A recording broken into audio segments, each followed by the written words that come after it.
नमस्कार। आकाशवाणी से प्रस्तुत है समाचार संध्या।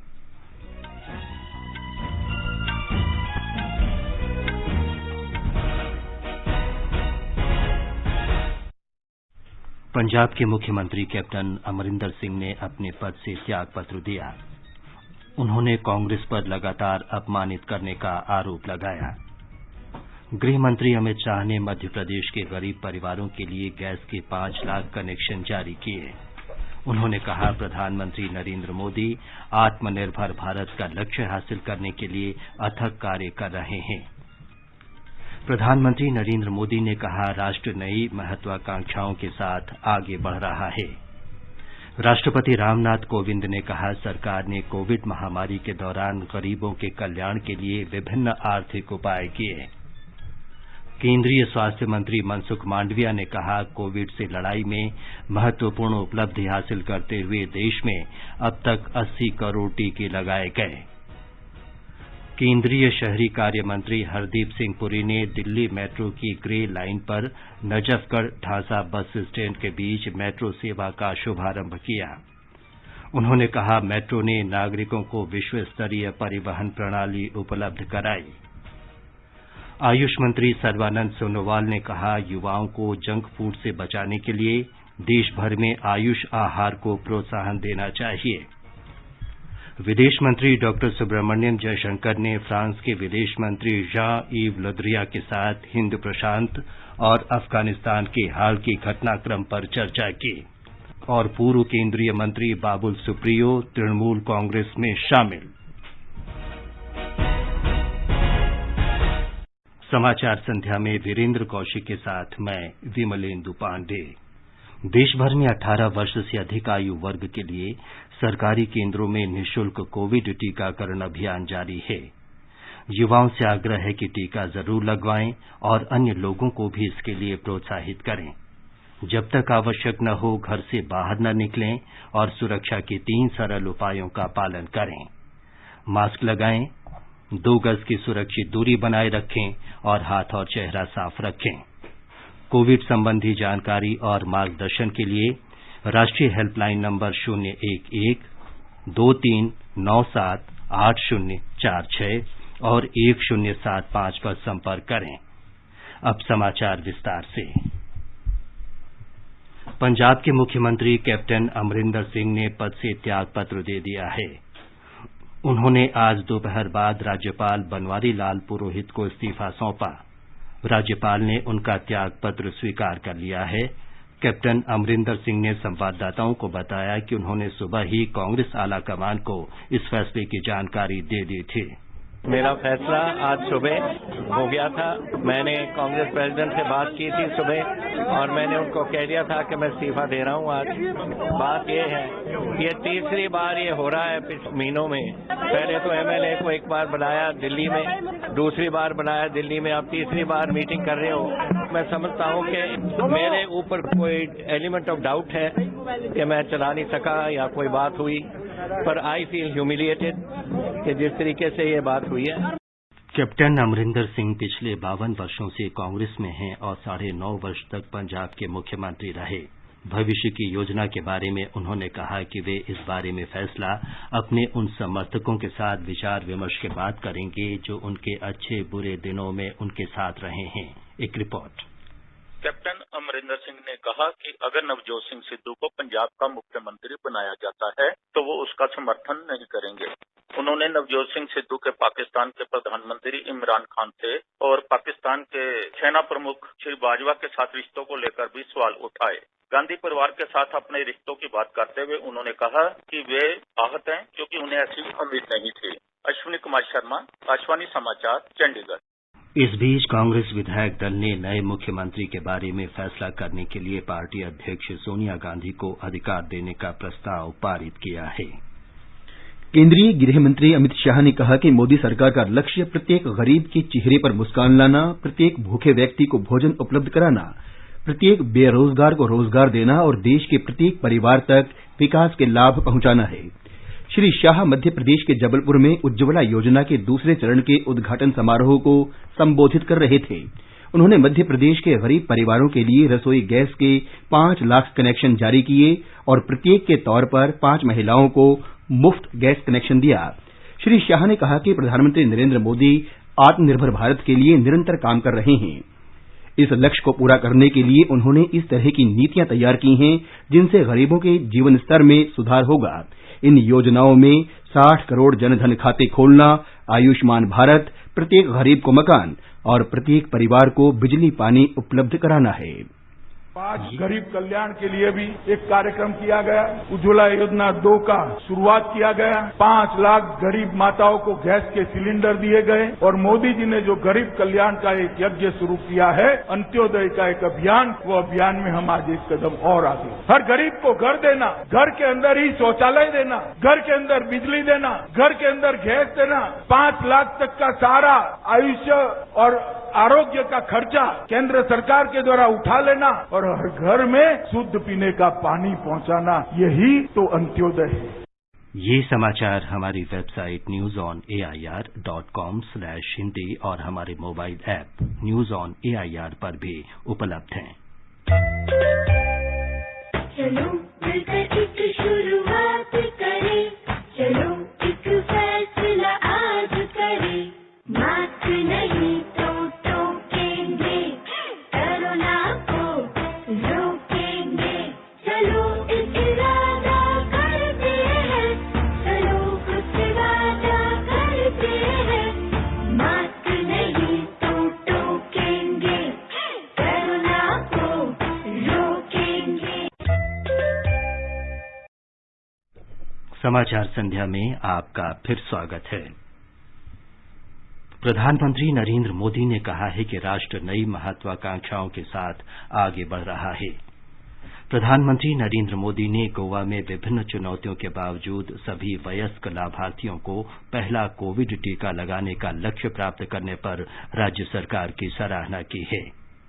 आज देश में दुनिया का सबसे बड़ा वैक्सीनेशन सफलतापूर्वक चल रहा है। गोवा ने इसमें एक बहुत बड़ी उपलब्धि हासिल की है। इस उपलब्धि में देश भर के डॉक्टरों और स्वास्थ्य कर्मियों की बहुत बड़ी भूमिका है। चाहे कोरोना की महामारी का संकट रहा हो या फिर दुनिया का सबसे बड़ा टीकाकरण प्रोग्राम, हमारे कोरोना वॉरियर्स ने जो भूमिका निभाई है वो पूरी दुनिया में एक मिसाल है।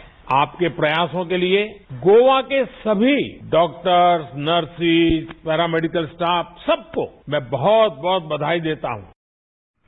राज्य के स्वास्थ्य कर्मियों और कोविड टीकाकरण कार्यक्रम के लाभार्थियों से वीडियो संवाद में प्रधानमंत्री ने कहा कि राज्य में टीकाकरण की गति बनाए रखने और लोगों को जागरूक बनाने के निरंतर प्रयास किए गए। हमारा संकल्प रहा है सबका साथ, सबका विकास और सबका विश्वास। देश को अगर अपने संकल्प सिद्ध करने हैं तो हमारी कोशिशों में सबका प्रयास भी बहुत जरूरी है। सरकार की कोशिश है कि वैक्सीनेशन की व्यवस्था में कोई कमी न रह जाए, लेकिन इन कोशिशों का पूरा लाभ आप जैसे जागरूक और सक्रिय नागरिकों के प्रयास से ही मिल सकेगा। राष्ट्रपति रामनाथ कोविंद ने कहा है कि सरकार ने कोविड महामारी के दौरान गरीबों के कल्याण और उन पर दबाव कम करने के लिए कई वित्तीय उपाय किए हैं। उन्होंने कहा कि कोविड महामारी के कारण अर्थव्यवस्था बुरी तरह प्रभावित हुई है, जिसके कारण पिछले 18 महीने देश के लिए बहुत मुश्किल भरे रहे। राष्ट्रपति 4 दिन की हिमाचल प्रदेश यात्रा पर हैं। वो शिमला में आज national academy of audit and accounts में Indian audit and account services के प्रशिक्षु अधिकारियों के 2018 और 2019 के बैच के दीक्षांत समारोह को मुख्य अतिथि के तौर पर संबोधित कर रहे थे। केंद्रीय स्वास्थ्य मंत्री मनसुख मांडविया ने कहा है कि देश में 80 करोड़ कोविड रोधी टीके लगाए गए हैं। श्री मांडविया ने इस उपलब्धि पर देश को बधाई दी है। उन्होंने कहा कि भारत में दुनिया का सबसे तेज और सबसे बड़ा टीकाकरण अभियान चलाया जा रहा है। केंद्रीय मंत्री ने कहा कि पहले 10 करोड़ टीके लगाने में 85 दिन लगे थे, इसके बाद 10 करोड़ टीके लगाने में 45 दिन, फिर 29 और अब 10 करोड़ टीके केवल 11 दिन में लगा दिए गए। कैबिनेट सचिव राजीव गौबा ने आज कोविड प्रबंधन और रणनीति पर विचार करने के लिए उच्च स्तरीय समीक्षा बैठक की अध्यक्षता की। वर्चुअल बैठक में स्वास्थ्य सचिव राजेश भूषण और नीति आयोग के सदस्य डॉक्टर वीके पॉल मौजूद थे। बैठक में राज्यों और केंद्र शासित प्रदेशों के मुख्य सचिवों, स्वास्थ्य विभाग के अवर मुख्य सचिवों तथा प्रधान सचिवों, नगर निगम आयुक्तों, जिलाधीशों और वरिष्ठ अधिकारियों ने भाग लिया। कैबिनेट सचिव ने कल 2.5 करोड़ से अधिक टीके लगाने की उपलब्धि हासिल करने के लिए राज्यों और केंद्र शासित प्रदेशों को बधाई देते हुए स्वास्थ्य कर्मियों, मुख्य चिकित्सा अधिकारियों, जिला अधिकारी और राज्य के स्वास्थ्य सचिवों की सराहना की। उन्होंने आशा व्यक्त की कि टीकों की उपलब्धता बढ़ाने के साथ ही टीकाकरण की रफ्तार बनाए रखी जाएगी। उन्होंने कहा कि इस उपलब्धि के बावजूद राज्यों को ढील नहीं बरतनी चाहिए। उन्होंने जोर दिया कि कोविड मानकों का कड़ाई से पालन होना चाहिए। स्वास्थ्य सचिव ने कहा कि सभी राज्यों और केंद्र शासित प्रदेशों को आपात कोविड पैकेज के अंतर्गत अनुदान जारी कर दिए गए हैं। इसका तेजी से और अधिकतम इस्तेमाल किया जाना चाहिए। राजस्थान सरकार ने कोविड प्रतिबंधों में कुछ और छूट देने का फैसला किया है। नए दिशा निर्देश सोमवार से लागू होंगे। हमारी संवाददाता ने बताया है कि 6ठी से 8वीं तक की कक्षाएं 20 सितंबर से, जबकि 1ली से 5वीं तक की कक्षाएं 27 सितंबर से फिर से शुरू होंगी।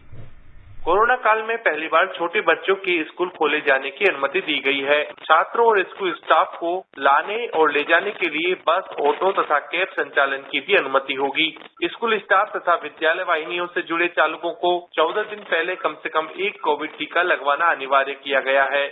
स्कूल में कक्षाएं 50% क्षमता से चलाई जाएंगी। नए दिशा निर्देशों में शादी समारोह में 200 लोगों के शामिल होने की अनुमति दी गई है। सिनेमा हॉल भी पूरी क्षमता के साथ खोले जा सकेंगे। इसके अलावा योग केंद्र, जिम, पशु हाट मेले और स्विमिंग पूल को खोले जाने की छूट दी गई है। पूरे प्रदेश में रात 11 बजे से सुबह 5 बजे तक रात्रिकालीन कर्फ्यू जारी रहेगा। जितेंद्र द्विवेदी, आकाशवाणी समाचार, जयपुर। उत्तराखंड में कोविड से जुड़े कुछ प्रतिबंधों के साथ आज से 4 धाम यात्रा शुरू हो गई। 4 धाम विकास प्रबंधन बोर्ड के मुख्य कार्यकारी अधिकारी रविनाथ रमन ने कहा कि राज्य के बाहर से आने वाले तीर्थ यात्रियों को बोर्ड की वेबसाइट पर पंजीकरण कराना होगा। उन्होंने संक्रमण मुक्त होने की रिपोर्ट या दोनों टीके लगे होने का प्रमाण पत्र प्रस्तुत करना होगा। कोविड संबंधी राष्ट्रीय हेल्पलाइन नंबर हमारी वेबसाइट newsonair.gov.in पर उपलब्ध हैं।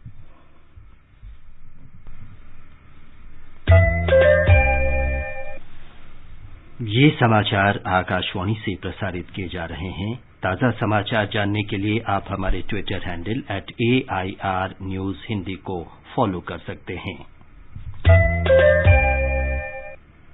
ये आकाशवाणी है।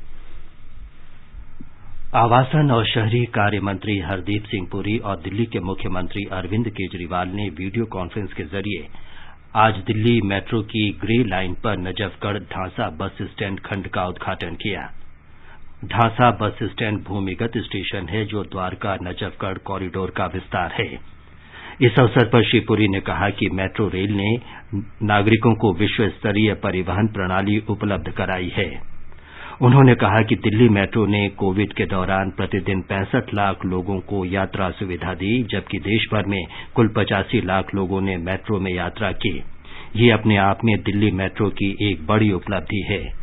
श्री पुरी ने कहा कि जैसे जैसे देश कोविड महामारी से उबर रहा है, शहरों में जनता की आवागमन की बढ़ती आवश्यकताओं से मेट्रो अर्थव्यवस्था को आगे ले जाने में महत्वपूर्ण भूमिका निभाएगी। उन्होंने कहा कि मेट्रो के ढांसा तक विस्तार से लोगों की ग्रामीण क्षेत्रों तक पहुंच बढ़ेगी। श्री पुरी ने कहा कि ऐसे प्रयासों से दिल्ली के ग्रामीण और शहरी हिस्सों के बीच की दूरी कम होती जा रही है। श्री पुरी ने कहा कि देश में 1000 किलोमीटर से अधिक मेट्रो लाइन का निर्माण जारी है और निकट भविष्य में ये 2000 किलोमीटर का लक्ष्य पूरा कर लेगी। उन्होंने कहा कि Najafgarh Dhansa bus stand corridor metro से दिल्ली के नजफगढ़ क्षेत्र के कई उपनगरीय इलाके जुड़ जाएंगे। इस अवसर पर आवासन और शहरी कार्य के राज्य मंत्री कौशल किशोर, दिल्ली के परिवहन मंत्री कैलाश गहलोत, सांसद प्रवेश साहिब सिंह, आवासन और शहरी कार्य के सचिव दुर्गा शंकर मिश्र और दिल्ली मेट्रो के प्रबंध निदेशक मंगू सिंह भी उपस्थित थे। आयुष मंत्री सर्बानंद सोनोवाल ने कहा है कि मंत्रालय को देश भर में आयुष आहार को बढ़ावा देना चाहिए ताकि युवाओं को जंक फूड से होने वाले नुकसान से बचाया जा सके। उन्होंने आज नई दिल्ली के जनकपुरी में केंद्रीय पार्षदों के सामान्य भवन परिसर के दौरा किया और इसमें स्थित सभी 5 अनुसंधान परिषदों और मंत्रालय के तहत 2 राष्ट्रीय आयोगों के अधिकारियों और वैज्ञानिकों से बात की। आयुष मंत्रालय आयुष आधारित आहार तथा जीवन शैली को बढ़ावा दे रहा है। वो सुपोषित भारत के लक्ष्य को हासिल करने के लिए महिला और बाल विकास मंत्रालय के साथ मिलकर पोषण अभियान चला रहा है। अधिकारियों और वैज्ञानिकों के साथ संवाद सत्र में श्री सोनोवाल ने कहा कि प्रभावी बदलाव लाने के लिए टीम भावना और कड़ी मेहनत की आवश्यकता होती है। उन्होंने कहा कि वैज्ञानिकों, प्रोफेसरों, डॉक्टरों और तकनीशियनों के कठिन परिश्रम के नतीजों के बारे में देश और विदेश में प्रचार किया जाना चाहिए। आयुष मंत्री ने इस अवसर पर एक पुस्तक का विमोचन भी किया। इसका शीर्षक है चुनिंदा रसकल्प की गुणवत्ता तथा सुरक्षा धातु और खनिज आधारित आयुर्वेदिक सूत्रीकरण संस्करण 6। विदेश मंत्री डॉक्टर सुब्रमण्यम जयशंकर ने आज फ्रांस के विदेश मंत्री जॉन-यves ले ड्रियन के साथ हिंद प्रशांत और अफगानिस्तान के हाल की घटनाक्रम पर चर्चा की। डॉक्टर जयशंकर ने एक ट्वीट संदेश में कहा कि वे न्यूयॉर्क में उनके साथ बैठक की प्रतीक्षा कर रहे हैं। राष्ट्रपति रामनाथ कोविंद ने आज रिज शिमला का अचानक दौरा किया और नागरिकों तथा पर्यटकों से बातचीत की। राष्ट्रपति एक छोटे से काफिले में रिज शिमला पहुंचे। उन्होंने वहां उपस्थित लोगों और पर्यटकों से संक्षिप्त वार्तालाप किया। राष्ट्रपति हिमाचल प्रदेश की स्वर्ण जयंती के अवसर पर राज्य के दौरे पर हैं। आगे बढ़ने से पहले मुख्य समाचारों पर एक नजर। पंजाब के मुख्यमंत्री कैप्टन अमरिंदर सिंह ने अपने पद से त्यागपत्र दिया। उन्होंने कांग्रेस पर लगातार अपमानित करने का आरोप लगाया। गृहमंत्री अमित शाह ने मध्य प्रदेश के गरीब परिवारों के लिए गैस के 5 लाख कनेक्शन जारी किए। उन्होंने कहा, प्रधानमंत्री नरेंद्र मोदी आत्मनिर्भर भारत का लक्ष्य हासिल करने के लिए अथक कार्य कर रहे हैं। प्रधानमंत्री नरेंद्र मोदी ने कहा, राष्ट्र नई महत्वाकांक्षाओं के साथ आगे बढ़ रहा है। राष्ट्रपति रामनाथ कोविंद ने कहा, सरकार ने कोविड महामारी के दौरान गरीबों के कल्याण के लिए विभिन्न आर्थिक उपाय किए। केंद्रीय स्वास्थ्य मंत्री मनसुख मांडविया ने कहा, कोविड से लड़ाई में महत्वपूर्ण उपलब्धि हासिल करते हुए देश में अब तक 80 करोड़ टीके लगाए गए। केंद्रीय शहरी कार्य मंत्री हरदीप सिंह पुरी ने दिल्ली मेट्रो की ग्रे लाइन पर नजफगढ़ ढांसा बस स्टैंड के बीच मेट्रो सेवा का शुभारंभ किया। उन्होंने कहा, मेट्रो ने नागरिकों को विश्वस्तरीय परिवहन प्रणाली उपलब्ध कराई। आयुष मंत्री सर्बानंद सोनोवाल ने कहा, युवाओं को जंक फूड से बचाने के लिए देश भर में आयुष आहार को प्रोत्साहन देना चाहिए।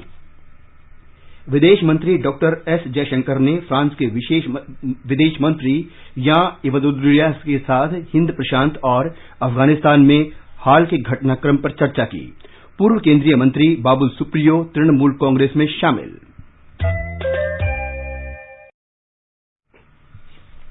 पूर्व केंद्रीय मंत्री बाबुल सुप्रियो तृणमूल कांग्रेस में शामिल हो गए हैं।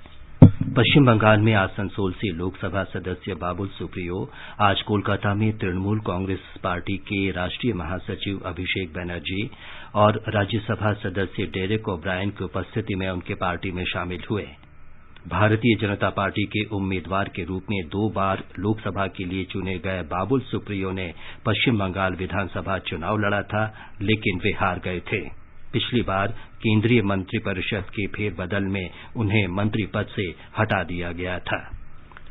आकाशवाणी का समाचार सेवा प्रभाग आज रात 9:15 बजे से स्पॉटलाइट कार्यक्रम में सेवा और समर्पण 20 साल सुशासन के शीर्षक से विशेष श्रृंखला शुरू कर रहा है। इसमें पिछले 2 दशकों में जल की उपलब्धता सुनिश्चित करने के लिए प्रधानमंत्री नरेंद्र मोदी के संकल्प और समर्पण की ओर ध्यान आकर्षित किया जाएगा। कोरोना जागरूकता श्रृंखला में आज श्रोताओं के प्रश्नों के उत्तर देने के लिए रात 9:30 बजे से 10 बजे तक हमारे साथ होंगे एम्स नई दिल्ली के पूर्व निदेशक डॉक्टर MC मिश्र। इंडियन प्रीमियर लीग IPL का दूसरा चरण कल से शुरू हो रहा है। पहला मैच चेन्नई सुपर किंग्स और मुंबई इंडियंस के बीच खेला जाएगा। फाइनल मुकाबला 15 अक्टूबर को दुबई में होगा। कोरोना के कारण स्थगित इस टूर्नामेंट में अब तक 29 मैच खेले गए थे। टूर्नामेंट के शेष 31 मैच अगले 27 दिन में खेले जाएंगे। ये मुकाबले दुबई, अबुधाबी और शारजाह में आयोजित होंगे। केंद्र शासित प्रदेश जम्मू कश्मीर के उप राज्यपाल मनोज सिन्हा ने आज जम्मू में राजभवन में पैरालंपिक खिलाड़ी राकेश कुमार और ज्योति बालियान को सम्मानित किया।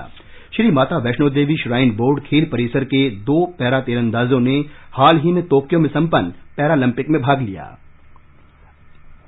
आजादी का अमृत महोत्सव के अंतर्गत आइए अब सुनते हैं आकाशवाणी की विशेष प्रस्तुति आजादी का सफर। आजादी का अमृत महोत्सव।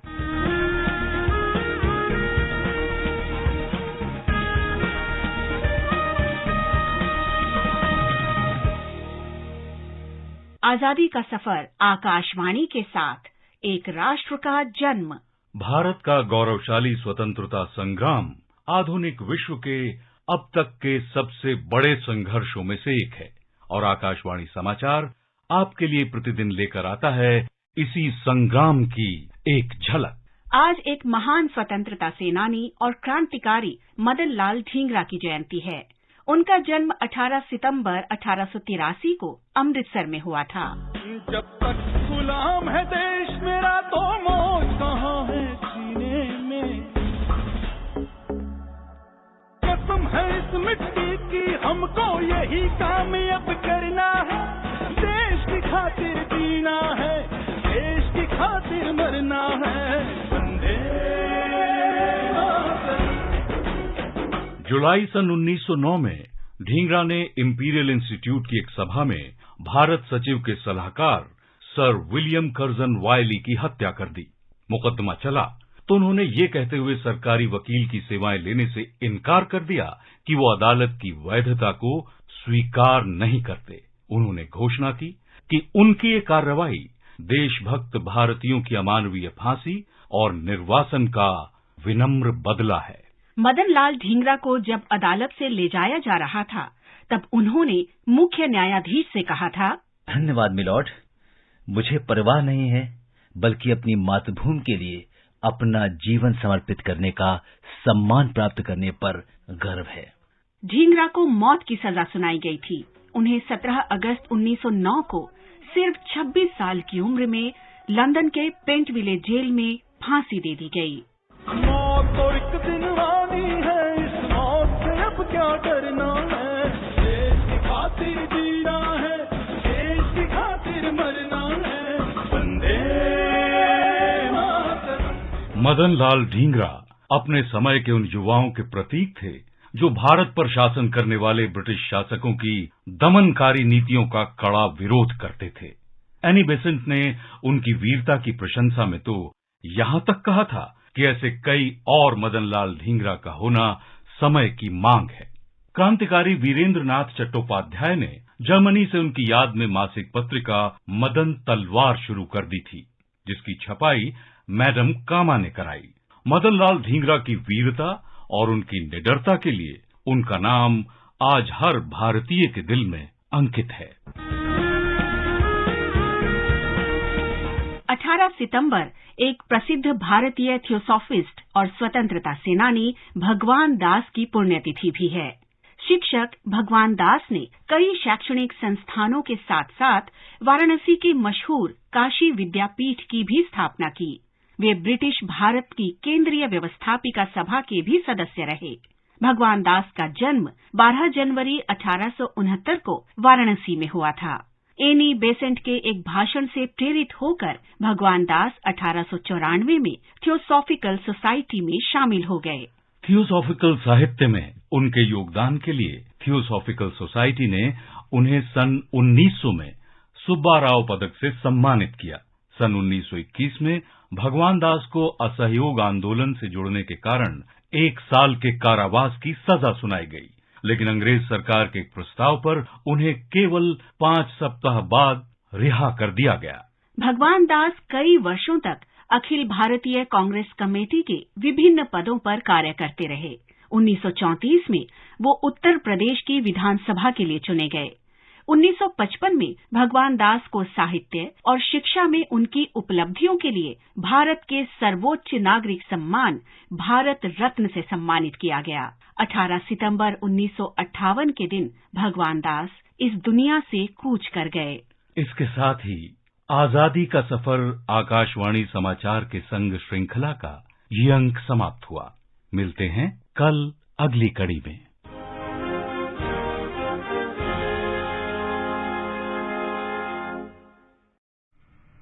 आकाशवाणी समाचार सुनते रहें और आजादी के अमृत महोत्सव में हमारे साथ शामिल रहें।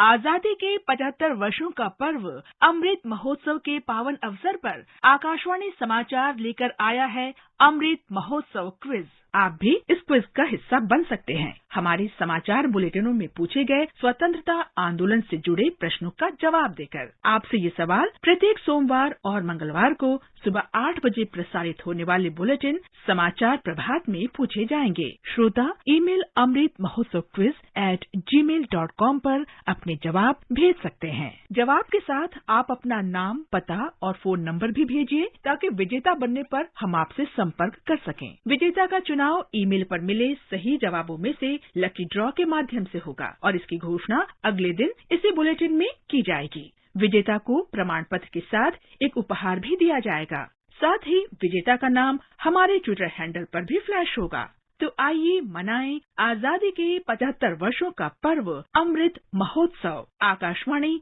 समाचार के साथ।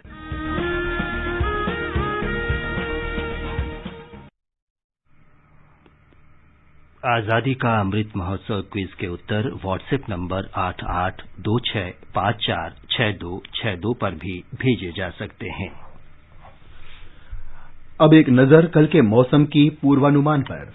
राष्ट्रीय राजधानी दिल्ली में आमतौर पर बादल छाए रहने की संभावना है। न्यूनतम तापमान 26 और अधिकतम 34 डिग्री सेल्सियस रहने का अनुमान है।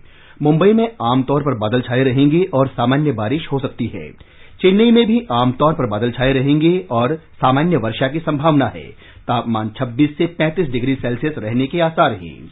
कोलकाता में सामान्य रूप से बादल छाए रहने और 1 या 2 बार गरज के साथ बारिश की संभावना है। हैदराबाद में आमतौर पर बादल छाए रहने और सामान्य बारिश की संभावना है। बेंगलुरु में भी आमतौर पर बादल छाए रहेंगे और सामान्य वर्षा हो सकती है। न्यूनतम तापमान 21 और अधिकतम 31 डिग्री सेल्सियस रह सकता है। पूर्वोत्तर के ज्यादातर शहरों गुवाहाटी, इम्फाल, शिलांग, आइजोल, कोहिमा, ईटानगर और गंगटोक में सामान्यतः बादल छाए रहेंगे और 1 या 2 बार गरज के साथ बारिश होने की संभावना है। गुवाहाटी में न्यूनतम तापमान 26 और अधिकतम 35 डिग्री सेल्सियस रह सकता है। इम्फाल में न्यूनतम तापमान 20 और अधिकतम 30 डिग्री सेल्सियस रह सकता है। शिलांग में तापमान 17 और 26 डिग्री सेल्सियस के बीच रहेगा। आइजोल में न्यूनतम तापमान 19 डिग्री सेल्सियस जबकि अधिकतम 29 डिग्री के आसपास रहेगा। कोहिमा में न्यूनतम और अधिकतम तापमान 17 और 28 डिग्री के सेल्सियस के आसपास रहेगा। ईटानगर में न्यूनतम तापमान 22 और अधिकतम 34 डिग्री सेल्सियस रहेगा। अंत में मुख्य समाचार एक बार फिर। पंजाब के मुख्यमंत्री कैप्टन अमरिंदर सिंह ने अपने पद से त्याग पत्र दिया। उन्होंने कांग्रेस पर लगातार अपमानित करने का आरोप लगाया।